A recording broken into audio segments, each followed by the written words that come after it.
Dia ngerti bahwa saya mengalami accident, akhirnya dia berhenti, dia menghindar ya. Kemudian beberapa hari yang lalu saya teringat kejadian itu, saya pikir Tuhan kalau sampai ada mobil pada malam itu, padahal malam itu tuh biasanya daerah kami itu adalah dekat daerah kami itu ada pergudangan Takyubin, pergudangan Sagawa, ya itu delivery itu gede-gede sekali gudang-gudangnya, dan kalau malam hari truk-truk besar, kadang-kadang truk gandeng bisa lewat ke sana, saudara ya. Tapi malam itu waktu kejadian tidak ada mobil sampai 1 menit atau 2 menit setelah kejadian saya baru mobil datang, saudara.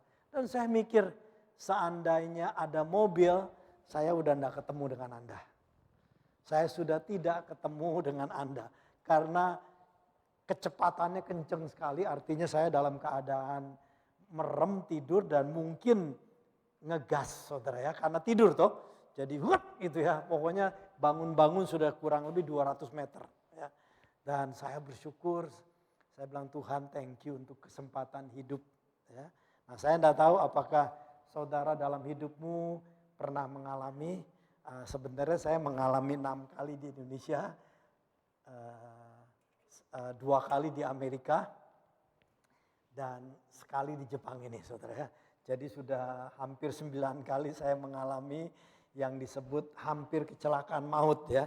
Tapi Tuhan masih mengizinkan pasur hidup ya. Dan hari itu berapa hari yang lalu saya sangat betul-betul mensyukuri ya. Bahwa Tuhan kasih kesempatan saya hidup.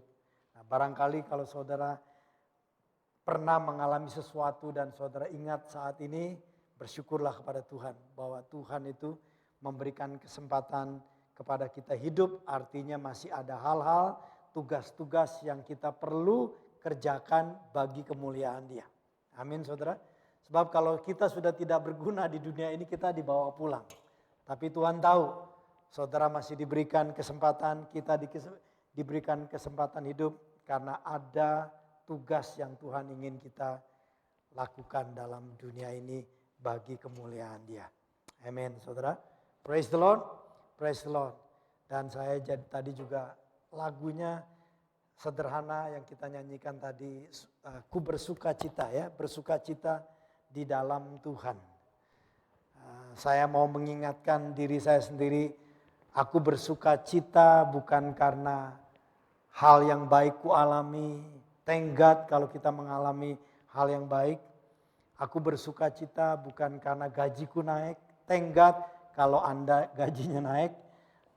Kita bersuka cita bukan karena sekedar kita lulus, thank God kita lulus. Kalau mengalami kelulusan khususnya dalam bulan depan kita akan merayakan celebrate beberapa jemaat yang lulus di dalam kuliah mereka.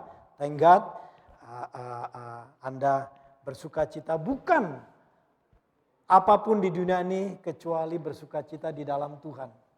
Karena dunia ini bisa berubah, apa yang kita hadapi bisa berubah. Tetapi di dalam Tuhan tidak berubah. Kiranya kita boleh memahami sehingga apapun yang kita sedang hadapi dalam hidup ini, kita tetap mempunyai sikap bersyukur kepada Tuhan dan bersuka cita di dalam Tuhan. Bersuka cita karena anugerahnya, bersuka cita karena keselamatan, bersuka cita karena kesehatan yang Tuhan berikan, bersuka cita karena Tuhan mengasihi kita. Haleluya. Amin saudara. Ya. Hari ini pastor akan berbicara tentang perlengkapan senjata Allah. The armor of God. Bisa PowerPoint ini bisa dimulai ya. The armor of God, perlengkapan senjata Allah. Sebelumnya, oke? The translation di English namanya oke? Alright? Ya. Saya ingin cuma pastikan bahwa rekan-rekan yang datang beribadah mereka bisa dengar juga dengan baik ya. Alright? Nah, Efesus pasal 6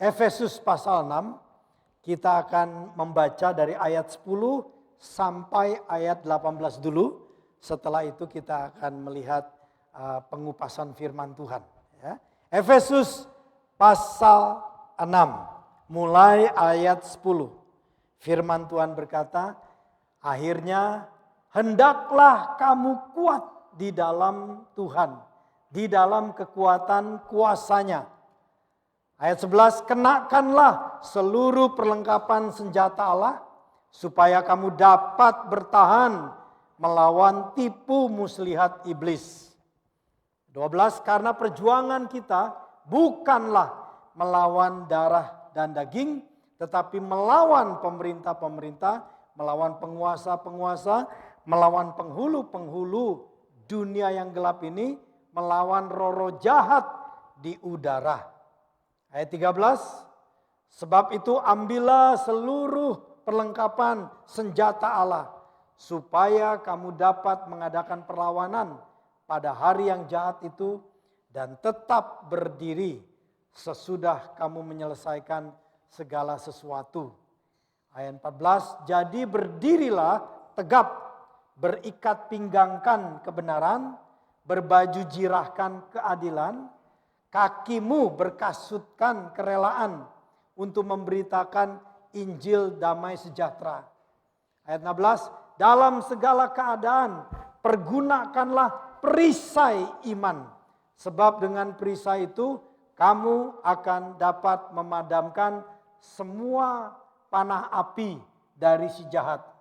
Ayat 17, dan terimalah ketopong keselamatan dan pedang roh, yaitu firman Allah.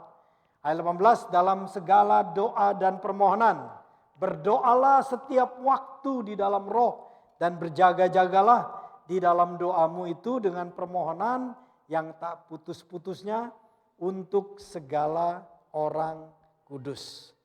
Di sini kita melihat di dalam perikop yang kita baca dari Efesus pasal 6 ada perkataan perlengkapan senjata Allah. Senjata itu digunakan untuk peperangan. Zaman sekarang memang peperangannya dengan rudal, ya, dengan drone. Sekarang pakai drone, ya, dengan balistik, misal dan sebagainya, ya. Nah, tetapi pada zaman Alkitab ditulis, mereka berperang dengan secara pedang, tombak, dan yang lain-lain, saudara, ya, secara manual. Nah, tapi di sini kita melihat perlengkapan senjata itu digunakan untuk satu peperangan menghadapi musuh. Ada satu tantangan yang harus dilewati, ada lawan yang harus dikalahkan, dilawan, dihadapi. Jadi di sini kita melihat bahwa dari perikop ini saja kita bisa melihat bahwa kehidupan kekristenan itu bukan sesuatu yang serba lancar. Ada tantangan yang harus dihadapi. Saudara, ada perkataan, dan ini benar saudara, ya. God never promise a trouble-free life. Saya ulangi lagi, God never promise a trouble-free life. Tuhan tuh gak pernah janji bahwa di bumi ini kita ini akan lancar semuanya. Tetapi Dia berjanji sekalipun keadaan kita di dalam bahaya sekalipun, Dia tidak pernah meninggalkan kita. Istilah Mazmur pasal 23, sekalipun kita berjalan dalam lembah kekelaman. Daud berkata, sekalipun aku berjalan dalam lembah kekelaman, aku tidak akan takut sebab Allah besertaku. Dan banyak sekali janji-janji Tuhan bahwa Dia tidak akan pernah meninggalkan kita apapun keadaan kita. God never promise a trouble-free life. Ya. Sebaliknya, bahkan Allah sendiri melalui pribadi Yesus sudah memberikan satu peringatan sekaligus nasihat bagi semua yang ingin mengikuti Tuhan, dan ketika orang-orang umatnya sungguh-sungguh mau mengikuti Tuhan, maka jalan kehidupan mereka bisa mengalami satu perjalanan yang tidak mudah. Matius pasal 16 ayat 24, kitab Matius pasal 16 ayat 24. Matius pasal 16 ayat 24, Yesus berkata kepada para muridnya. Sudah ada ya, sudah. Kita bisa baca bersama-sama. Lalu Yesus berkata kepada murid-muridnya, setiap orang yang mau mengikut aku, ia harus menyangkal dirinya, memikul salibnya, dan mengikut aku. Yesus berkata, siapapun yang mau ikut dia, dari suku bangsa apapun, dari kondisi apapun, orang yang mau ikut Yesus, ada bagian yang Tuhan izinkan, yaitu harus menyangkal diri, terkadang harus memikul salibnya, dan terus mengikut Yesus. Saya berharap semua rekan jemaat, baik yang berada di sini maupun yang beribadah melalui live streaming, kita mau ikut Tuhan. Tapi sadarilah akan ada masa di mana Anda harus menyangkal diri, kita harus menyangkal diri. Dan harapan saya tetap ikut Tuhan. Ada masanya di mana kita harus pikul salib. Dan kiranya kita tetap ikut Tuhan. Amin, saudara. Haleluya. God never promised a trouble-free life. Ya. Nah, menjalani hidup Kristiani ini memang tidak mudah. Karena Yesus sendiri berkata, plus ada tambahan yang kita baca tadi di Efesus, ternyata juga selain ada menyangkal diri, selain memikul salib, terus ikut Yesus, di dalam perjalanan itu ada musuh. Dan musuh itu kuat, namanya iblis. Ya.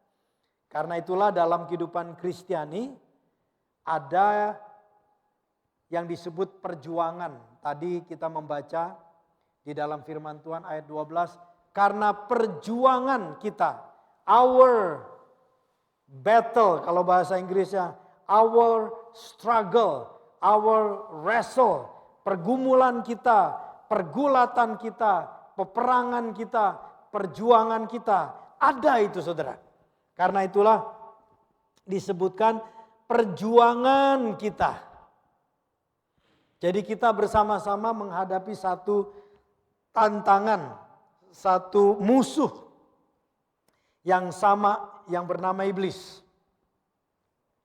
Dia akan membuat saudara berada di dalam satu kesulitan demi kesulitan, dan kita harus menghadapinya itu.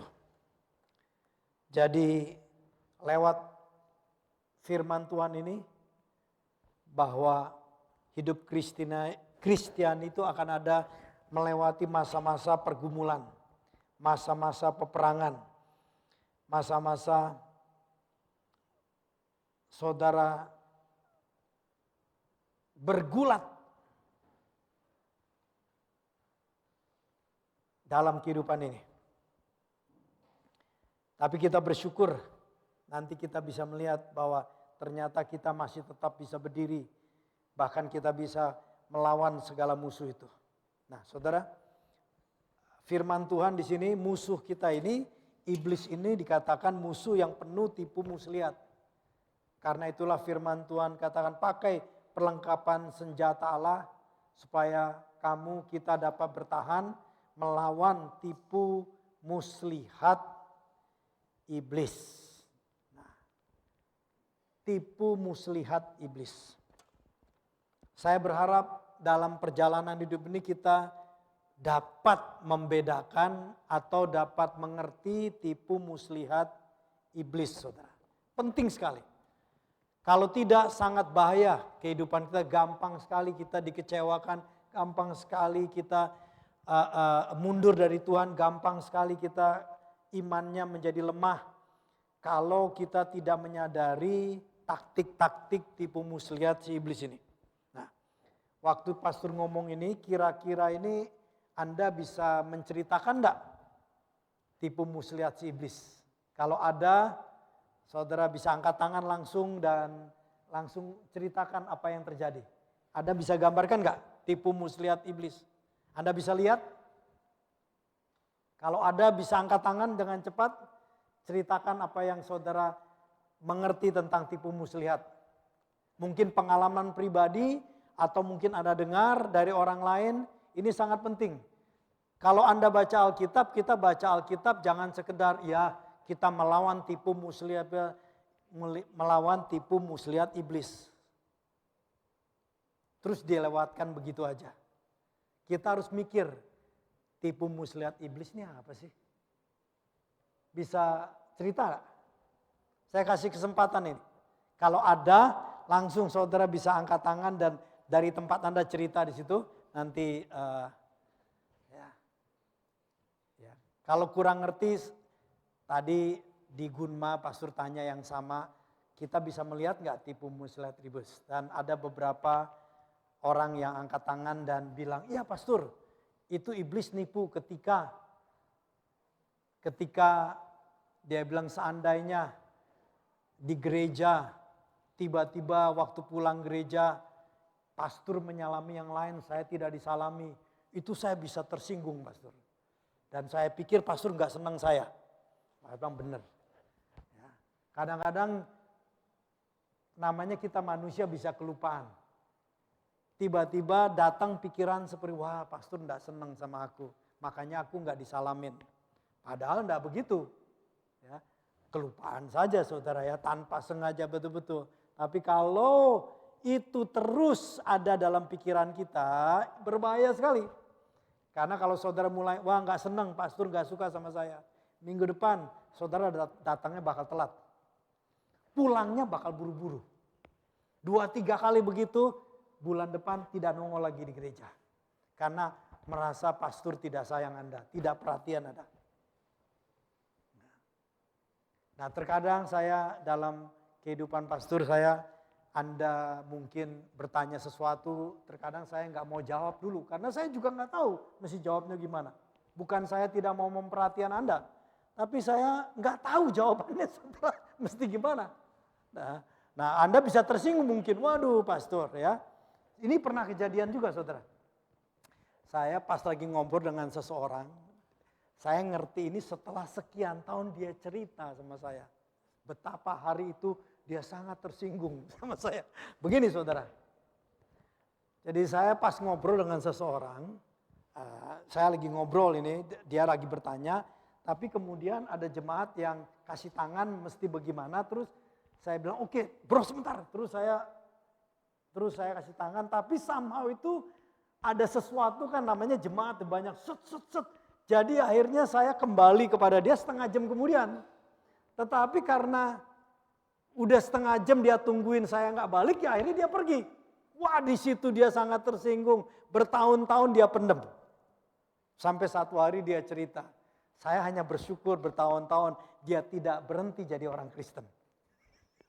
Dia tetap setia, walaupun dia kesel sama saya. Saya juga Tuhan terima kasih orang ini sudah kesel bertahun-tahun sama saya, tapi tetap di gereja. Saya sampai aduh thank you. Saya cuma bilang, kenapa bukan dari dulu lu ngomong? Kenapa sudah 3 tahun lu simpen kepahitanmu? Baru cerita sekarang, tapi saya bersyukur dia tidak lari dari Tuhan, bahkan jadi hamba Tuhan. Tuh saudara, jangan gitu ya. Wah, jadi kalau syarat mau jadi hamba Tuhan harus punya kepahitan sama Pastor Caleb dulu. Enggak. Bukan begitu ya. Nah, tapi ini kasih karunia. Maksud pastor ini tipu muslihat itu real ya. Iblis itu real sekali. Yang disebut dalam Alkitab panah api. Itu sedang dipanah. Ya. Nah, waktu saya ngomong ada nggak yang saudara ingat tipu muslihat iblis apalagi? Kalau ada langsung angkat tangan saudara. Saya kasih kesempatan. Mungkin pengalaman sesuatu atau saudara pernah dengar. Nah, jangan segan saudara. Rio jangan ketawa-tawa doang. Sama Andre. Mikir bro, mikir. Ada lagi saudara, mungkin ada sesuatu. Jangan malu saudara, kita belajar bersama-sama. Saya senang ini. Supaya kita bisa melihat tipu muslihat iblis. Ada lagi nggak, saudara? Kayaknya Andrew angkat tangan ya. Enggak. Ada enggak? Kalau ada saudara, oke, silakan bro. Ya. Apa sesuatu tipu muslihat yang kau lihat?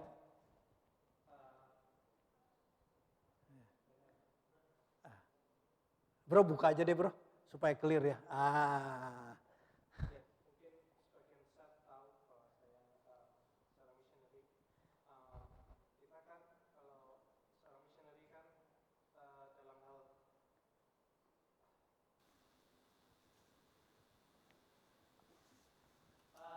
Oke, suaranya cukup kencang. Baik.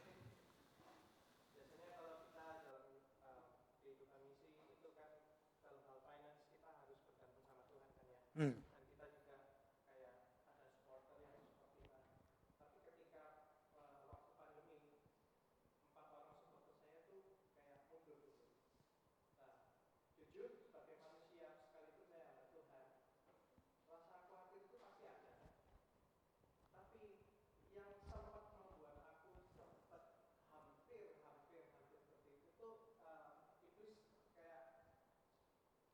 Ngomong sama saya, udahlah lu pulang aja, ngapain jadi hamba Tuhan gitu loh, hidup susah ngapain gitu loh. Nah tapi aku tahu itu tipu muslihat iblis. Iblis mau mengacaukan supaya aku lari dari panggilan Tuhan, tidak mengikuti kehendak Tuhan. Nah tapi ketika aku terus mendekat ke Tuhan, tapi Roh Kudus itu benar-benar menenangkan aku, dan Tuhan cuma bilang, nggak perlu kamu khawatir karena aku yang menjaga kamu dan aku yang selalu akan memprovide kamu. Ya, itu yang salah satu tipu muslihat iblis yang iblis selalu serang ke saya. Amen. Waktu itu. Amen ya. Thank you ya. Ini Anda bisa dengar dari brother kita, pengalaman brother kita langsung ya. Bro kita Henry ini seorang misionaris dari YWAM, dan YWAM punya satu policy, satu kebijakan sebagai misionaris. Mereka biasanya ada supporter dari negaranya atau sesuatu ya, orang-orang yang kelompok orang-orang, dan tadi masa COVID membuat sebagian dari supporternya tidak mendukung. Nah ini memang bisa menggoncangkan ekonomi, finance, bisa membuat iblis bisa mengganggu kita dengan cara ya berbagai cara untuk menggagalkan panggilan Tuhan dalam hidup kita. Ini satu real ya, ketakutan, stres, kecewa, itu pintu-pintu masuk di mana iblis akan mencoba menjatuhkan kita. Thank you, itu real ya, karena saya juga sebagai hamba Tuhan ngalamin hal-hal seperti itu ya.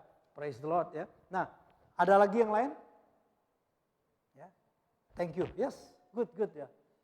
Yeah, thank you sis. Ini Thank you. kayaknya common with everyone, so like probably conflicts with non-Christian people. So like because like for example my family isn't Christian, so we have different beliefs and we have like conflicts with each other, and that's when Satan comes to me and say, you see, being a Christian is hard, so why do you want to be Christian? So, something like that. I think Wow. that's one thing. Padahal itu juga one thing, panggilan dari Tuhan juga untuk impact other people to be Christian or share your or like glorify God's name to other people. Tapi kayak setan masuk di otakku, be like, being a Christian is hard. Why you wanna do that? Gak usah lah kayak gitu. That's one experience. Yes, itu sering kali. Sangat-sangat sering ya. Ketika kesulitan masalah ya di dalam kehidupan kita, termasuk dalam hubungan keluarga, itu akan membuat mudah sekali, rentan sekali kita bisa ditipu. Ngapain? Begitu sulit lagi, ngapain kamu masih muda punya pengharapan, ngapain ikut-ikut begitu? Ya. Itulah tipuan-tipuan si iblis. Ya. Nah, ada yang di Gunma cerita, dia bilang begini pastor, salah satu tipuan iblis yang saya rasakan, yang saya lihat juga, yaitu ketika seseorang berada dalam lingkungan yang tidak baik, teman-teman yang tidak baik, dan kemudian mungkin ada mengalami bully, tiba-tiba dia merasa hidupnya tidak punya pengharapan, akhirnya dia bunuh diri. Betul saya bilang, iblis itu menaruh benih-benih seperti begitu. Ya, dia tidak berharga, dia tidak berguna, tidak punya pengharapan, sehingga dia nekat melakukan hal-hal yang baik yang jahat atau bahkan sampai melukai dirinya. Ya. Nah, ini pekerjaan iblis yang kita harus hadapi bersama-sama. Mungkin ada satu lagi yang mau cerita pengalaman atau sesuatu yang saudara bisa lihat tentang muslihat, tipu muslihat iblis, khususnya juga di dunia yang ada saat ini. Bisa cerita? Kalau ada angkat tangan. Saya berikan kesempatan satu lagi. Cerita yang saudara tahu atau saudara baca, saudara memahami ini adalah jalan iblis, tipuan iblis. Ada? Kalau ada, saya kasih kesempatan. 1, 2, 3, 4, 5, 6, 7, 8, 9, 10. No more. Oke, nah saudara, kita melihat tipuan iblis di mana-mana, baik dalam skala pribadi, ya, skala pribadi orang percaya atau kehidupan orang, ya, baik. Dan by the way, iblis itu tidak pandang Kristen atau non-Kristen. Kalau dia bisa menjatuhkan manusia, siapapun, itu adalah satu jiwa bagi dia. Karena yang dia kejar adalah jiwa manusia. Ya. Nah, apa yang dinilai berharga oleh Tuhan, iblis tahu. Iblis mengerti. Yang dinilai Tuhan paling berharga adalah Anda dan saya. Karena itulah Yesus rela mati disalibkan untuk menebus saudara dan saya, manusia ini. Iblis tahu apa yang dinilai sangat berharga oleh Allah, iblis tahu dan dia meniru. Karena itulah dia kejar jiwa manusia. Nah, dia ingin menjatuhkan manusia dengan berbagai cara. Ada yang dalam skala pribadi, ada yang skala luas. Bayangin saudara, betapa jahatnya iblis itu. Sekarang ini kata toleransi itu jadi hal yang sangat berbahaya. Harus diajarkan toleransi. Toleransi bagus. Tapi saudara, mengerikan enggak? Ini saya baca ini kejadian di Florida, Amerika. Anak TK besar dan SD kelas 1 ada field trip. Kalau orang field trip kan biasanya umur-umur gitu pergi ke kebun binatang toh. Ngelihat kelinci, ngelihat bebek gitu. Ini field tripnya kemana? Ke gay bar. Supaya dari kecil diajar toleransi. Jadi kata toleransi itu sekarang sudah dibolak-balik oleh si musuh. Saya tidak membenci orang yang memilih hidup seperti itu. Itu urusan mereka. Tetapi jangan ajarkan, jangan pengaruhi anak-anak kecil yang seperti gitu sehingga menghalalkan kehidupan seperti gay bar gitu saudara. Ini real, dibawa ke gay bar. Nah itu sudah skala yang besar. Bukan cuma kecil, pribadi, individu, tapi ini skala yang satu kelas, satu sekolah. Bahkan mungkin satu negara bagian. Nah, jadi iblis ini sedang melakukan penipuannya. Anda dan saya tidak boleh lengah, harus waspada, harus berjaga-jaga. Dan jangan, kalau bahasa Inggris ignorant, jangan jadi orang yang ignorant. Tapi jadi orang yang betul-betul bisa membedakan dan melihat sesuatu. Saat ini dunia ini dalam skala kecil dan skala besar sedang dilanda oleh satu penipuan si jahat luar biasa. Ya. Nah, Tuhan di tengah-tengah musuh yang luar biasa itu, yang Alkitab gambarkan di ayat 12, Efesus pasal 6 ayat 12, ini musuh kita, dikatakan, karena perjuangan kita bukanlah melawan darah dan daging, tetapi melawan penghulu, melawan pemerintah-pemerintah, melawan penguasa-penguasa, melawan penghulu-penghulu dunia yang gelap ini, melawan roh-roh jahat di udara. Jadi musuh kita ini sesuatu yang berasal dari dunia yang gelap, yaitu roh-roh jahat yang dikatakan di udara. Udara kita ini dipenuhi juga dengan roh-roh jahat. Jadi jangan sembarangan Anda berkata-kata, jangan sembarangan Anda berpikir. Karena di udara ini ada roh jahat juga. Selain roh malaikat, roh jahat ada juga. Ya, ini musuh yang kedua, musuh kita ini musuh yang tidak dapat dilihat dengan mata jasmani. Kita tidak bisa melihat musuh kita. Dia bisa melihat kita, tapi kita tidak bisa melihat dia. Karena itu kita butuh pertolongan Tuhan untuk bisa menghadapi musuh kita ini. Yang penuh dengan tipu muslihat. Nah, karena musuh kita ini tidak bisa dilihat dengan mata jasmani, saya ingin saudara betul-betul memahami bahwa orang tuamu bukan musuhmu. Betapapun mungkin orang tua Anda menyebalkan Anda, mereka bukan musuhmu. Sebaliknya anak-anak, orang tua terhadap anak-anak, anak-anakmu betapapun anak-anak itu kacau hidupnya, mereka bukan musuh bagi orang tua. Adik kakak, Anda adik kakak dalam keluarga bukan musuh. Teman-teman kerjamu, teman-teman sekolahmu betapapun menyebalkannya bukan musuh. Teman-teman gereja bukan musuh, walaupun di gereja ada yang bikin sebel Anda. Tapi bukan musuh Anda. Pendetamu bukan musuhmu. Maaf kalau mungkin terkadang pastor bisa menyebalkan Anda, tapi saya bukan musuh Anda. Haleluya. Nah, pasanganmu, istrimu, suamimu bukan musuhmu. Betapapun mungkin saudara sudah ribut-ribut, ingat bukan musuh. Karena musuh kita bukanlah melawan darah dan daging. Musuh kita bukan yang dapat kita lihat. Jadi selama itu masih bisa dilihat dengan mata, bukan musuh kita. Ya, bukan musuh kita. Khususnya pasangan suami istri ketika ribut itu, waduh gitu ya. Terkadang mungkin perkataan-perkataan yang menjatuhkan, itu bukan musuh. Kita harus sadari.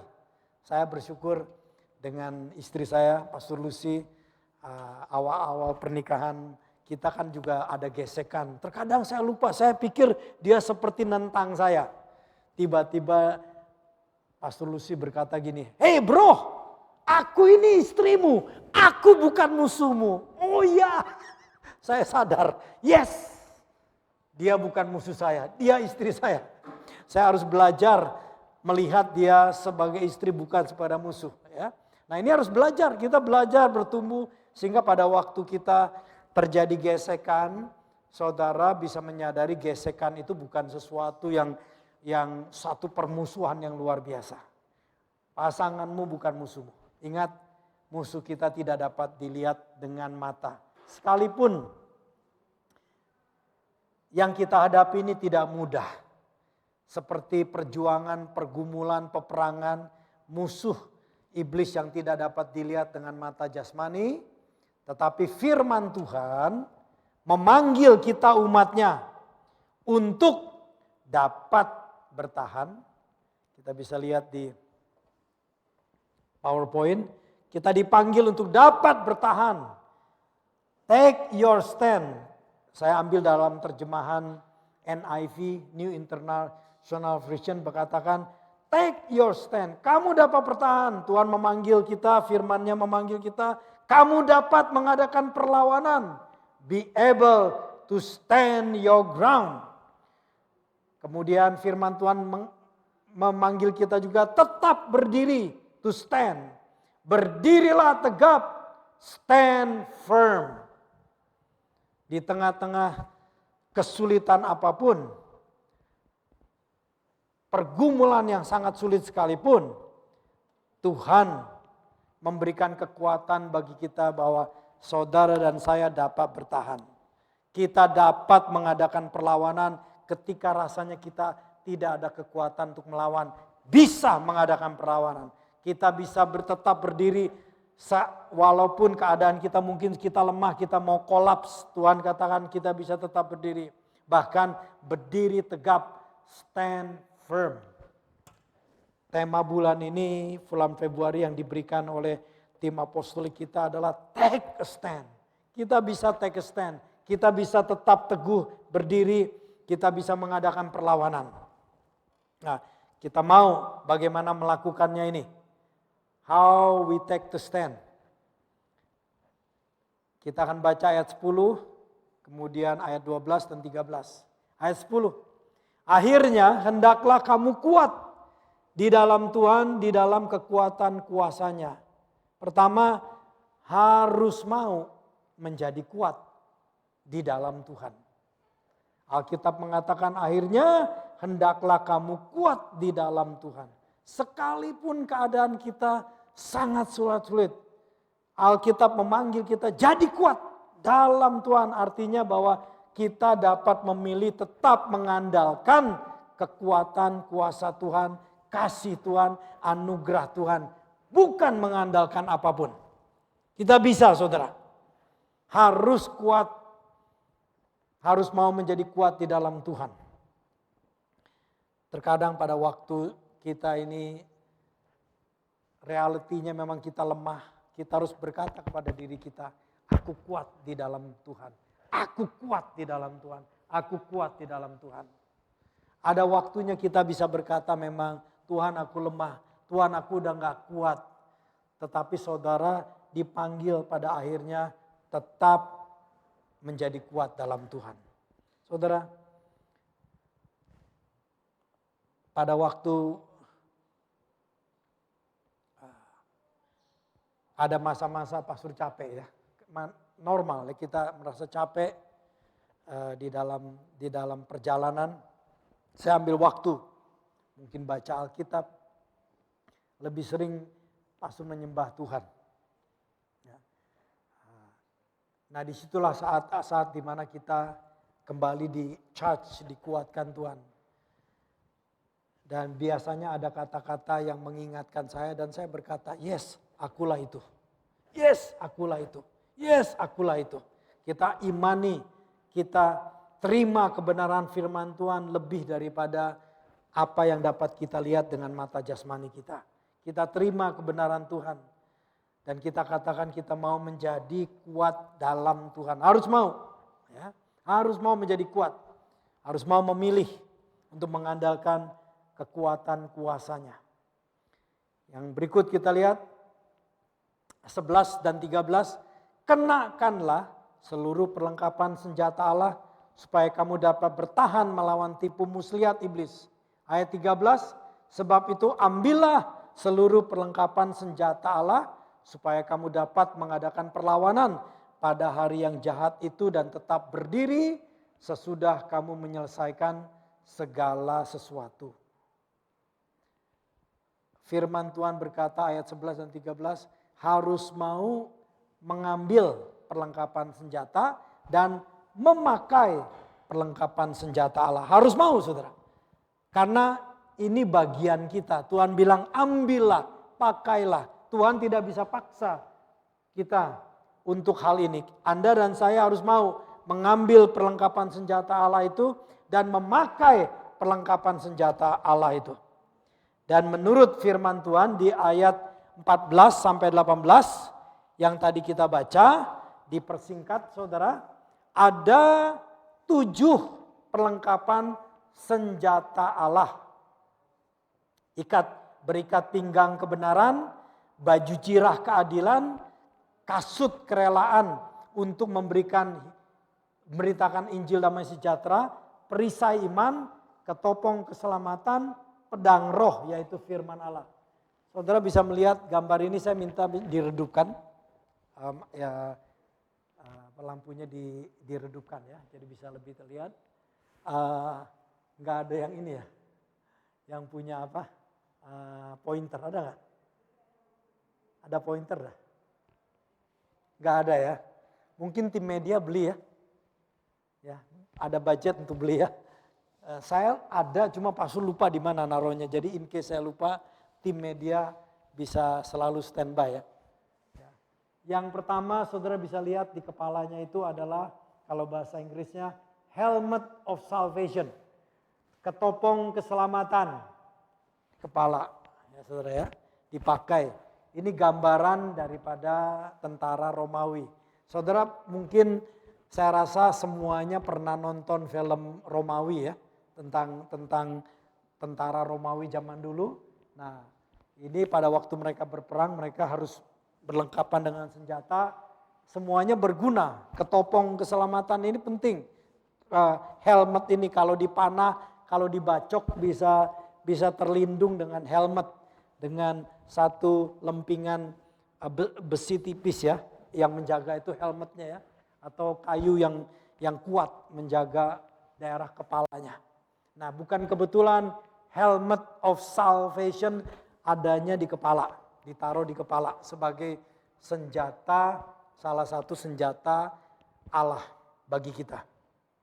Artinya apa saudara?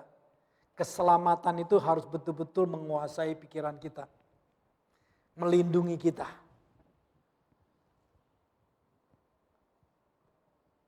Betul-betul mengubah kehidupan kita dengan keselamatan Tuhan itu. Jaga, yakinkan diri kita saudara supaya saudara tahu bahwa kita ini selamat. Karena kepala ini mempengaruhi seluruh daerah tubuh kita. Di kepala lah adalah otak, di mana gerakan tubuh ini diperintahkan dari otak itu.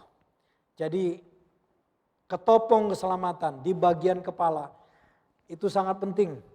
Kita harus memahami, pikiran kita ini harus menyadari saudara dan saya diselamatkan karena iman. Ini penting sekali, jangan sampai kita lepaskan itu. Jangan sampai kita ragukan, pikiran kita meragukan bahwa kita ini tidak selamat. Mungkin kita tidak sempurna, kita pernah berbuat salah. Tetapi firman Tuhan berkata, kalau kita betul-betul bertobat, minta ampun, Tuhan mengampuni kita. Terima pengampunan, percaya bahwa saudara selamat. Sebagai orang Kristen jangan takut menghadapi yang namanya kematian jasmani. Kalau memang waktunya datang, tenang. Jangan ketakutan. Ya. Pastikan pikiran kita ini pikiran yang tertutup dengan keselamatan. Tahu keselamatan Tuhan. Helmet of salvation. Ketopong keselamatan. Kemudian yang di sebelah di sebelah atas ini, kanan sini tangan saya, breastplate of righteousness. Kalau di dalam bahasa Indonesia sebagai baju jirah keadilan. Baju jirah itu menutupi bagian sini saudara ya. Sampai belakang ada besi saudara. Biasanya besi atau kayu yang tipis yang kuat untuk bisa menahan serangan pedang, panah gitu ya. Lewat saudara ya. Nah, itu menahan ya, menahan serangan dari musuh. Breastplate of righteousness, kalau bahasa Indonesia baju jirah keadilan. Kemudian kita melihat di sebelah kanan lagi shield of faith, yaitu bahasa Indonesianya perisai iman. Ini perisai Alkitab mengatakan yang dapat memadamkan semua panah dari si jahat. Firman Tuhan berkata bahwa perisai ini dapat mengalahkan, dapat menahan semua panah api dari jahat. Ayat 16, dalam segala keadaan pergunakanlah perisai iman, sebab dengan perisai itu kamu dapat memadamkan semua panah api dari jahat. Semua, bukan cuma sebagian, semua panah api dari si jahat bisa dipadamkan, dikalahkan oleh perisai iman. Kita kembali ya ke gambar itu. Ya. Jadi penting sekali perisai iman. Nah, kita tahu iman yang benar adalah iman yang datang dari mendengar rema Kristus atau firman Tuhan.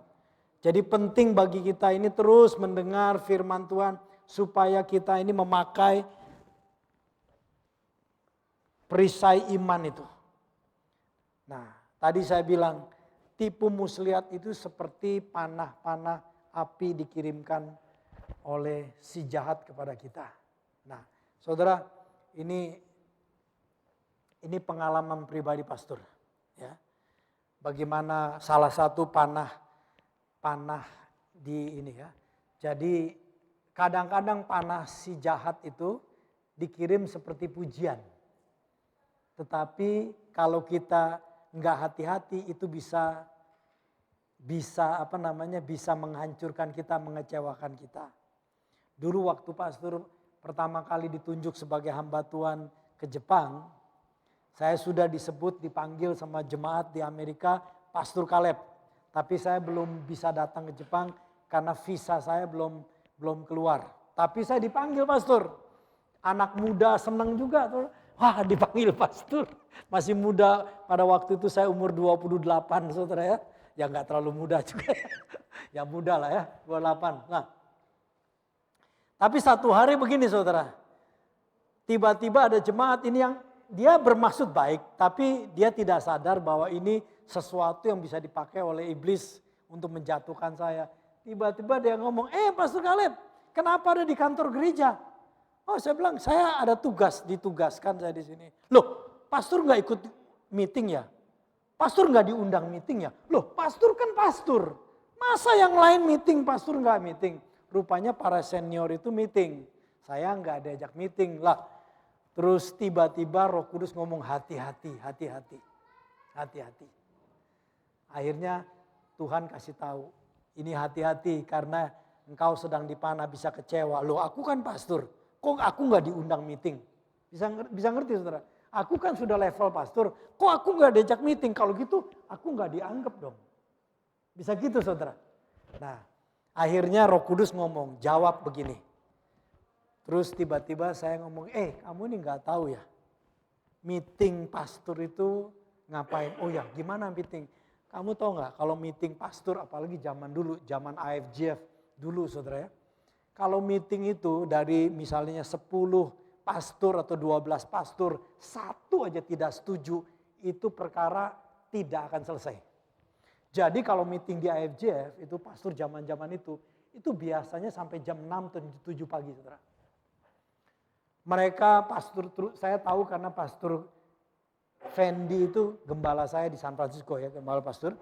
Kalau dia pulang dari pertemuan AFJF 3 hari, capeknya bukan main. Mukanya cemberut sekali semua. Saya bilang, pastor kenapa? Capek gua. Kenapa pastor? Ya meetingnya sampai jam 7 pagi, gak tidur bro. Lab gak tidur.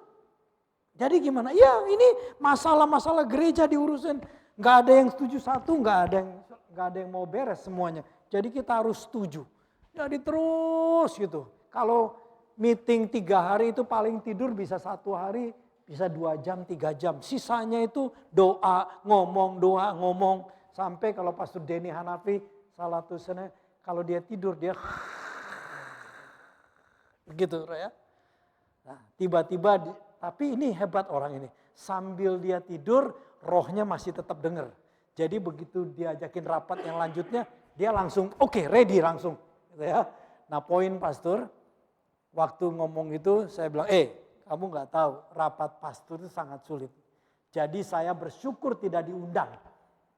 Supaya saya bisa cukup tidur. Kalau saya ikut undang, 3 hari saya sulit tidur. Nah poin pastor, hati-hati bahkan dengan pujian. Kadang-kadang iblis memuji kita yang bisa membuat saudara sombong, bisa membuat saudara kecewa, bisa membuat saudara merasa tidak dihargai, membuat saudara hal-hal yang lain. Hati-hati. Ya, hati-hati. Nah, pakai selalu shield of faith. Perisai iman menghadapi itu. Lawan itu dengan perisai itu. Dan Tuhan berjanji semua panah api bisa dipadamkan, dipatahkan oleh kuasa Tuhan itu. Oleh perisai iman. Kemudian yang berikut senjatanya tentu kita tahu pedang, sword of spirit, pedang yang disebut pedang roh dengan jelas Alkitab menjelaskan pedang roh yaitu firman Allah. Jadi ada firman rema, ada firman logos. Walaupun mungkin saudara nggak dapat rema, saudara bisa pakai tetap firman Allah menghadapi musuh kita. Ya. Nah, kemudian belt of truth, ikat pinggang kebenaran. Ya, ikat pinggang kebenaran. Kebenaran harus di sekitar kehidupan kita, menjaga kita. Kemudian disebut sandal of readiness, yaitu yang disebut kasut kaki kerelaan untuk memberitakan Injil damai sejahtera. Kerelaan memberitakan Injil. Saudara, kalau saya bilang mari kita menjadi saksi Kristus, ini sebenarnya adalah bagian daripada persenjataan Allah. Allah mau yang memberitakan Injil, menceritakan Yesus bukan hanya pendeta, bukan hanya penginjil, bukan hanya rasul, tetapi semua jemaat. Karena di dalam saudara dan saya memberitakan Injil itu ada sebagai alat, salah satu alat perlengkapan senjata Allah. Karena itu di dalam kehidupan kita sehari-hari ada momen-momen saudara memikirkan. Seandainya ada orang yang bertanya sama saudara, apakah Yesus ini satu-satu juru selamat? Anda mulai harus mikir gimana jawabnya nih. Ya. Karena satu hari pertanyaan ini satu hari bisa timbul dalam perjalanan Anda. Nah, di situ Anda siap untuk memberitakan Injil. Ya. Beritakan, rela memberitakan Injil Yesus Kristus, Injil damai sejahtera sebagai bagian daripada perlengkapan senjata Allah. Nah, kalau kita lihat di sini cuma 6 ya. Ketopong, baju jirah, perisai, pedang, ikat pinggang, kemudian sendal ya, kasut kaki. Yang ketujuh, mana yang ketujuh saudara? Gambar yang berikutnya saya lihat. Kalau saudara tentara Romawi kembali ya. Ini perlengkapannya, semuanya ada. Bagian depan semua terlindung. Bagian yang belakang yang agak longgar, gampang bisa diserang. Yaitu bagian dari pinggang ke bawah. Saudara ya. Nah itu karena mereka harus pakai pakaian linen yang halus ya. Siapa yang jaga bagian belakang? Yaitu tentara yang lain saudara. Siapa yang jaga belakangnya? Tentara lain.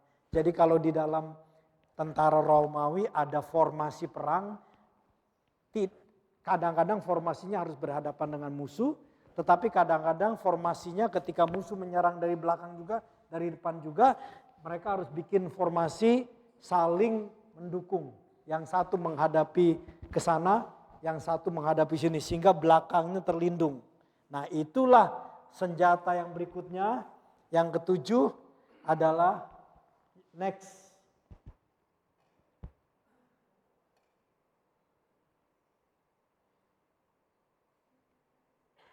PowerPoint. Senjata yang ketujuh, berdoalah setiap waktu di dalam roh dan berjaga-jagalah di dalam doamu itu dengan permohonan yang tak putus-putusnya untuk segala orang kudus. Berdoalah untuk segala orang kudus. Jadi waktu saudara berdoa untuk saudara seimanmu, berdoa untuk keluargamu, Anda sedang melindungi bagian belakang your brother, your sister in Christ. Berdoalah bagi orang kudus. Jadi kita belajar, kita berdoa untuk diri kita sangat penting, tetapi juga penting mendoakan orang lain. Karena pada waktu saudara mendoakan orang lain, sebenarnya saudara sedang melindungi bagian belakang daripada umat Tuhan. Karena itulah firman Tuhan mengajak kita ambil, pakai seluruh perlengkapan senjata Allah itu. Yaitu ikat pinggang kebenaran, baju jirah keadilan, kasut kaki kerelaan untuk memberitakan Injil damai sejahtera, perisai iman, ketopong keselamatan, pedang roh, dan berdoa bagi orang-orang kudus. Kita bersyukur Alkitab mengatakan berdoa bagi orang kudus. Orang kudus adalah umat Tuhan yang dikuduskan oleh Tuhan melalui iman pada Tuhan Yesus Kristus. Jadi by the grace of God, kita orang kudus di dalam Kristus. Orang kudus bukan santo-santo yang digambarkan dengan ada cahaya di kepalanya. Bukan. Tetapi orang kudus adalah orang yang menaruh iman pada Tuhan Yesus Kristus. Dikuduskan oleh darah Yesus. Kalau saudara dan saya menaruh iman pada Tuhan Yesus Kristus, artinya darah Yesus menyucikan dan menguduskan kita sehingga kita menjadi orang kudus. Karena itulah Rasul Paulus berkata, berdoa untuk segala orang kudus. Artinya orang yang sudah dikuduskan oleh iman melalui darah Yesus. Haleluya. Saudara, praise the Lord. Nah, jadi harus mau mengambil perlengkapan senjata ini dan memakainya setiap hari, saudara.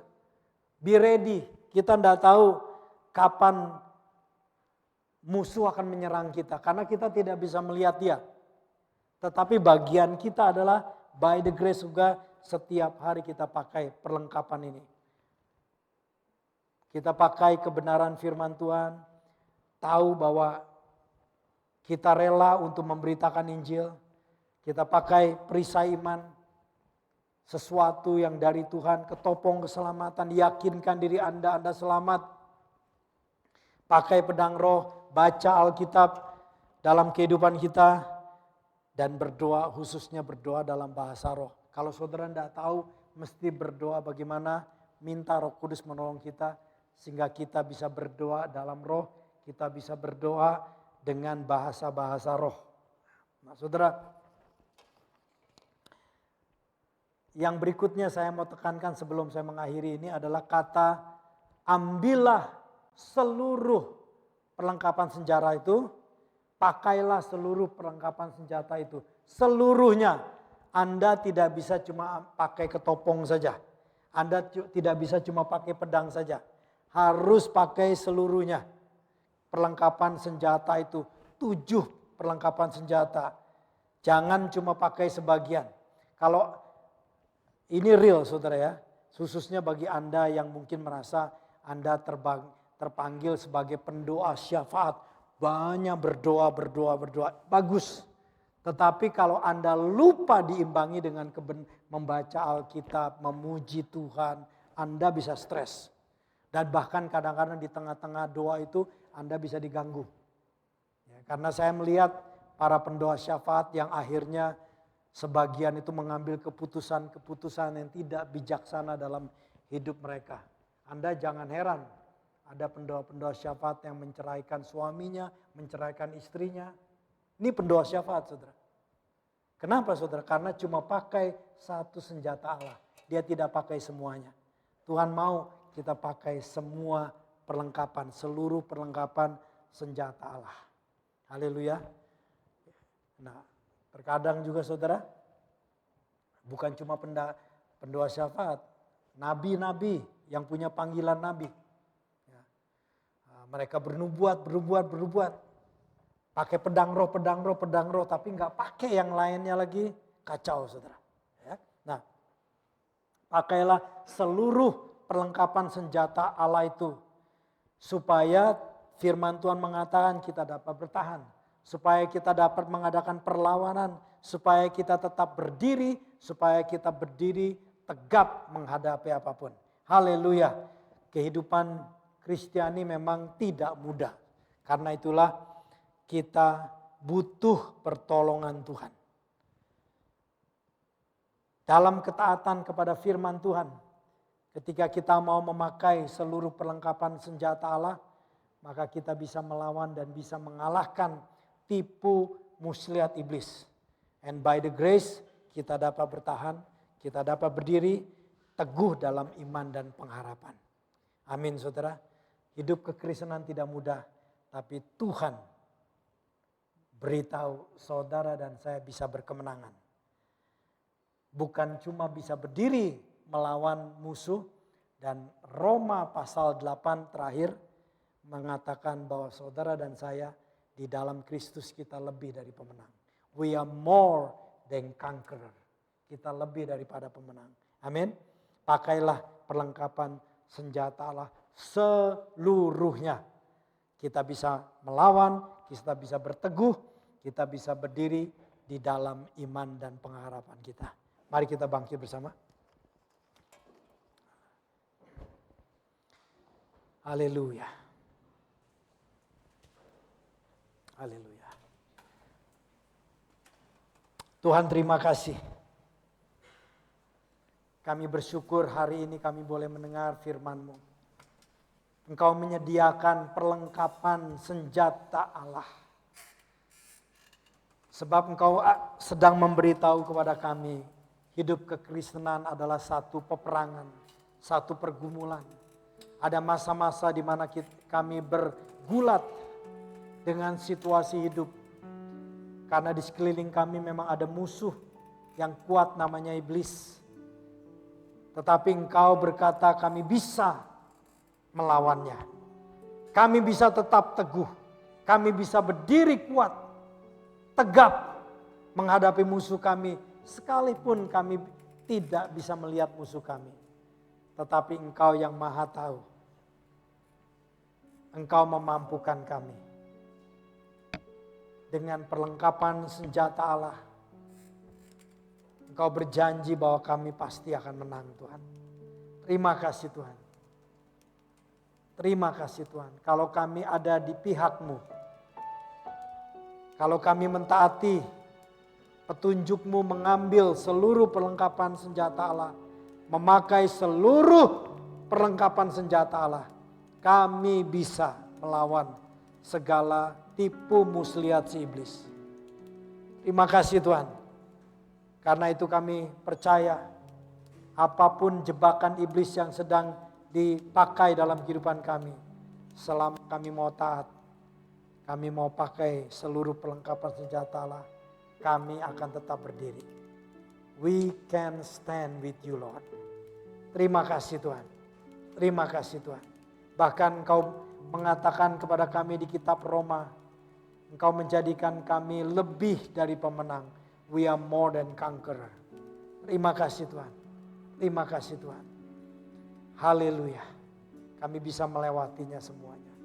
Karena Engkau yang menjadi pengharapan kami. Terima kasih Tuhan untuk anugerah-Mu. Untuk kebenaran firman-Mu yang kami terima hari ini Tuhan. Di dalam nama Tuhan Yesus Kristus. Amin.